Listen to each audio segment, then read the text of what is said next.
Channel. आज हम लोग क्लास 10 का जो टॉपिक है ट्रायंगल्स, इसकी थ्योरम 6.6 का प्रूफ समझेंगे। थ्योरम का स्टेटमेंट क्या है कि the ratio of areas of two similar triangle is equal to the square of the ratio of their corresponding sides. यानी कि हम लोग को थ्योरम में दो ट्रायंगल्स गिवन है, ABC ट्रायंगल गिवन है और PQR गिवन है, और साथ में ही ये गिवन है कि ट्रायंगल ABC जो है वो PQR के सिमिलर है, यानी कि दोनों ही सिमिलर ट्रायंगल्स हैं।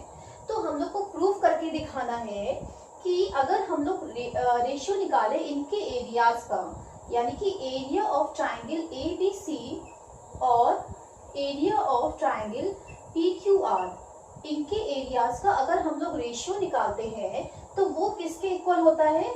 जो इनकी करस्पॉन्डिंग साइड है उनके रेशियो के स्क्वायर के इक्वल होता है। यानी कि करस्पॉन्डिंग साइड क्या है? AB और PQ, इनका रेशियो निकालेंगे तो AB अपॉन PQ हो गया रेशियो, और इसके स्क्वायर के इक्वल है। ठीक है, और सेम इसी तरीके से बाकी भी और करस्पॉन्डिंग साइड्स कौन सी हैं?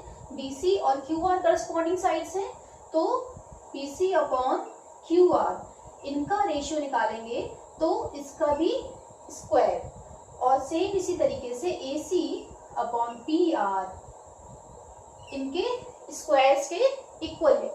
यानी कि जो एरिया है इन दोनों ट्रायंगल के, जो रेशियो है, एरियाज का जो रेशियो है वो किसके इक्वल है?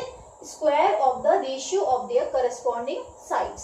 ओके, ये थ्योरम का स्टेटमेंट है। तो चलिए पहले गिवन लिख लेते हैं। गिवन क्या है क्वेश्चन में कि ट्रायंगल ABC जो है वो सिमिलर गिवन है ट्रायंगल PQR के। ओके, ये हम लोग को क्वेश्चन में गिवन है। प्रूफ क्या कराना है? टू प्रूफ कराना है कि area of triangle ABC upon area of triangle PQR is equal to AB upon PQ whole square, BC upon QR इसका स्क्वायर, और AC अपॉन PR इसका स्क्वायर। ओके, ये करस्पॉन्डिंग साइड्स के रेशियो के squares के इक्वल है, ये हम लोग को प्रूव करके दिखाना है। ओके, अब जो थ्योरम में कुछ कंस्ट्रक्शन किया जाएगा, तो कंस्ट्रक्शन लिख लेते हैं। कंस्ट्रक्शन क्या होगा? देखिए यहाँ पे हम लोग को एरिया निकालना है ट्रायंगल का। ओके, तो एरिया ऑफ ट्रायंगल क्या होता है? 1/2 बेस इंटू हाइट, तो उसके लिए हम लोग को हाइट चाहिए होगी। ठीक है, तो हम लोग क्या करेंगे? एल्टीट्यूड डाल देंगे दोनों ही ट्रायंगल्स में। तो ABC वाले ट्रायंगल में ये AD जो है हम लोग ने एल्टीट्यूड डाल दिया, तो एल्टीट्यूड बनेगा, एल्टीट्यूड होगा तो 90 डिग्री का एंगल फॉर्म करेगा। और सेम इसी तरीके से PQR वाले ट्रायंगल में यहाँ पे PM जो है वो एल्टीट्यूड है। ओके, तो ये चीज यहाँ पे लिख लेते हैं कि draw AD and PM altitudes in triangle ABC and triangle PQR respectively. Okay, triangle ABC में हम लोग ने एल्टीट्यूड डाला है AD, और PQR वाले ट्रायंगल में PM एल्टीट्यूड है। देन प्रूफ कराएंगे। देखिए सबसे पहले हम लोग को जो क्वेश्चन में गिवन है, थ्योरम में क्या गिवन है हम लोग को कि ट्रायंगल ABC सिमिलर है ट्रायंगल PQR के। जब ये दोनों ट्रायंगल सिमिलर है तो हम लोग कह सकते हैं कि जो करस्पॉन्डिंग साइड्स हैं, करस्पॉन्डिंग साइड्स के जो रेशियोज हैं वो भी इक्वल है, और जो करस्पॉन्डिंग एंगल्स हैं वो भी इक्वल है। ओके, तो वो चीज सबसे पहले हम लोग लिख लेते हैं कि because triangle ABC is similar to triangle PQR, this is given. ये हम लोग को थ्योरम में गिवन है। Okay, so this implies that कि AB upon PQ is equal to BC upon QR is equal to AC upon PR। Okay, कि जो corresponding sides के जो रेशियोज हैं, AB PQ करस्पॉन्डिंग साइड है, BC QR करस्पॉन्डिंग है, और AC और PR करस्पॉन्डिंग साइड है, तो इनके जो रेशियोज होंगे वो आपस में इक्वल इक्वल होंगे। क्यों कहा हम लोगों ने? By CPST corresponding part of similar triangles है। ओके, और साथ में ही हम लोग कह सकते हैं कि जो करस्पॉन्डिंग एंगल्स हैं वो भी कैसे हैं? इक्वल है। करस्पॉन्डिंग एंगल्स कौन कौन से हैं? देखिए, ए जो है P के इक्वल है, C R के इक्वल है और B वाला Q के इक्वल है। बट हम लोग लेंगे वही जिसकी हम लोग को नीड है। तो हम लोग को नीड है एंगल B और एंगल Q की। ठीक है, तो हम लोग अभी यही चीज लिखेंगे। सो दिस इम्प्लाइज दैट कि angle B is equal to angle Q। Okay, और यहाँ पे भी रीजन क्या हो गया? By CPST। इसको हम लोग, ये जो हम लोग रेशियोज लिखे हैं, इसको हम लोग इक्वेशन नंबर 1 एज्यूम कर रहे हैं और ये हम लोग की इक्वेशन नंबर 2 हो गई। ओके, अब देखिए यहाँ पे हम लोग को क्या फाइंड करना था? हम लोग को एरियाज फाइंड करने हैं। ओके, तो एरिया ऑफ ट्राइंगल ABC निकाल लेते हैं अब हम लोग कि area of, because area of triangle ABC क्या हो जाएगा? 1/2 बेस इंटू हाइट। ठीक है ना, तो यहाँ पे लिख लेते हैं 1/2 B इंटू H, ये एरिया का फॉर्मूला होता है। तो 1/2 बेस यहाँ पे क्या है? देखिए BC बेस पे ये एल्टीट्यूड ड्रॉ किया गया है, तो बेस BC होगा और हाइट क्या है? AD है, तो BC into AD। Okay, same इसी तरीके से यहाँ पे लिखेंगे because area of triangle PQR is equal to 1/2। अब यहाँ पे बेस क्या है? यहाँ पे QR बेस है और इस पे हाइट कौन सी पड़ी है? PN पड़ी है, तो QR multiply by PN। Okay, अब हम लोग को क्या करना है? इन दोनों एरियाज का रेशियो निकालना है। तो अब हम लोग क्या करेंगे? इनका रेशियोज निकाल देते हैं। निकाल लेते हैं। This implies that area of triangle ABC upon area of triangle PQR क्या हो जाएगा? 1/2 BC into AD upon 1/2 multiply by QR into PN। ये हाफ और हाफ, ये दोनों तो यहीं पे कैंसिल हो गए।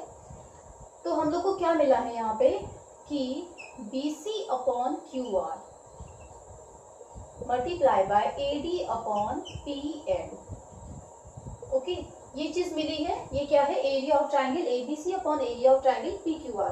अब देखिए यहाँ पे एक साइड तो हम लोग को मिली है BC अपॉन QR। अगर हम लोग AD अपॉन PN को भी BC अपॉन QR के इक्वल प्रूफ करा दे तो हम लोग को इसका स्क्वायर मिल जाएगा, है ना? करस्पॉन्डिंग साइड के रेशियोज का स्क्वायर मिल जाएगा, जो कि हम लोग को प्रूफ कराना था।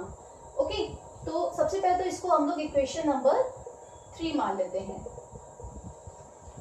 अब देखिए हम लोग कौन सा ट्राइंगल लेंगे?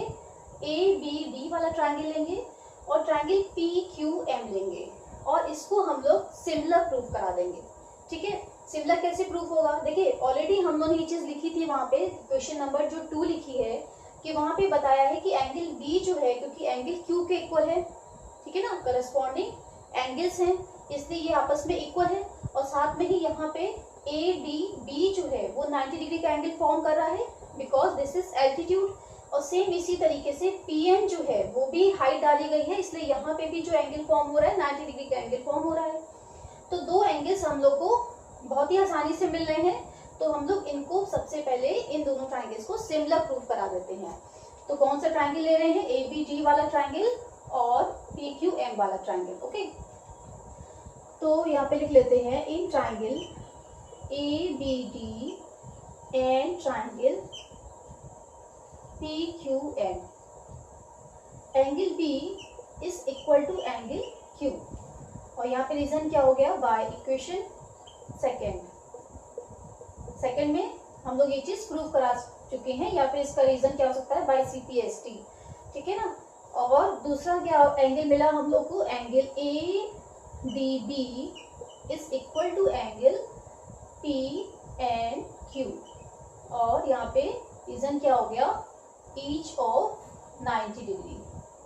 दोनों ही एंगल्स 90 डिग्री का फॉर्म कर रहे हैं, ADB वाला एंगल और PNQ वाला एंगल, दोनों ही 90 डिग्री का एंगल फॉर्म कर रहे हैं। सो दिस इंप्लाइज दैट कि triangle ABD is similar to triangle PQM by AA similarity.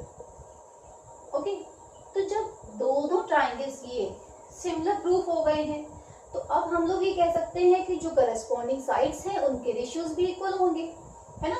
तो सो दिस इम्प्लाइज दैट कि ए बी, यहाँ पे करस्पॉन्डिंग साइड्स कौन सी लेंगे, ए बी और पी क्यू एक साथ आ रही है, तो ये करस्पॉन्डिंग साइड हो गई, और साथ में ही ए डी और पी एम, तो A D upon P M, ये दोनों करस्पॉन्डिंग साइड्स हो गई, ठीक है ना। तो ये यहाँ पे बाय रीजन क्या हो गया, by C T S T, और साथ में ही इसको हम लोग इक्वेशन नंबर 4 मान रहे हैं। ओके, अब देखिए यहाँ पे A D upon P M, यही चीज हम लोग को यहाँ पे मिली है, A D upon P M, तो इसकी जगह पे हम लोग A B upon P Q put कर सकते हैं, है ना, क्योंकि दोनों ही इक्वल है। तो यहाँ पे लिखेंगे by equation 3rd and 4th, इससे क्या मिला हम लोग को कि area of triangle A B C upon area of triangle P Q R is equal to B C upon Q R multiply by A B upon P Q. ठीक है, क्या किया हम लोगों ने, A D upon P M की जगह पे बस A B upon P Q को पुट कर दिया है। अभी भी हम लोग को रिजल्ट नहीं मिला है, ठीक है ना। तो अब याद करिए जो हम लोगों ने इक्वेशन 1 बनाई थी, इक्वेशन 1 क्या लिखी थी हम लोगों ने कि जो करस्पॉन्डिंग साइड्स के जो रेशियोज हैं वो इक्वल हैं। वहां पे लिखा था A B upon P Q is equal to B C upon Q R is equal to A C upon P R, ये चीज लिखी थी हम लोगों ने इक्वेशन नंबर 1 में। तो इस इक्वेशन से और इस इक्वेशन से यहाँ पे A B upon P Q की जगह पे हम लोग B C upon Q R put कर सकते हैं। ओके, तो सबसे पहले तो इसको हम लोग इक्वेशन नंबर 5 मान लेते हैं। ओके, तो अब हम लोग यहाँ पे लिखेंगे by equation 1st and 5th। First वाली इक्वेशन ये हम लोग की थी जिसमें हम लोग ने करस्पॉन्डिंग साइड्स के रेशियोज इक्वल बताए थे, और अब यहाँ पे इस वाली इक्वेशन में क्या लिखेंगे, area of triangle A B C upon area of triangle P Q R is equal to क्या हो जाएगा, B C upon Q R, ये तो ऑलरेडी था हम लोग के पास में, और A B upon P Q की जगह पे भी हम लोग B C upon Q R लिख देंगे। So this is equal to B C upon Q R का स्क्वायर। ओके, ये हम लोग का रिक्वायर्ड रिजल्ट आ गया, और इसको हम लोग इक्वेशन नंबर 6 मान रहे हैं। अभी हम लोग को दो और करस्पॉन्डिंग साइड्स के रेशियोज के इक्वल हम लोग को दिखाना है। तो जब AC upon BC upon Q are है, तो BC upon Q are AB upon PQ के भी तो इक्वल है, तो हम लोग इसका भी स्क्वायर लिख सकते हैं। BC upon Q are square की जगह पे हम लोग AB अपॉन PQ का स्क्वायर भी लिख सकते हैं, और सेम इसी तरीके से AC अपॉन PR का स्क्वायर भी लिख सकते हैं, है ना, क्योंकि तीनों ही रेशियोज कैसे हैं, इक्वल है। तो यहाँ पे लिखेंगे by equation 1st and 6th। First equation ये थी, अब इसी में ही अगर हम 6th वाली इक्वेशन में BC अपॉन क्यू आर की जगह पे AB अपॉन PQ लिख देंगे, तो यहाँ पे क्या मिलेगा हम लोग को, area of triangle ABC upon area of triangle PQR is equal to AB upon PQ का square is equal to BC upon QR का square is equal to AC upon PR का स्क्वायर। सेम इसी तरीके से चाहे हम इस वाली इक्वेशन में AB अपॉन PQ पुट करें तो हमें ये मिलेगा, AC अपॉन PR पुट करेंगे तो ये चीज मिलेगी, ठीक है। तो यहाँ पे लिख सकते हैं हेंस प्रूव्ड। आई होप ये थ्योरम आपको समझ में आई होगी। अगर मेरी वीडियो पसंद आई है तो इसको लाइक कीजिए, सब्सक्राइब कीजिए और बेल आइकन जरूर प्रेस कीजिए। See you in the next video, till then bye bye.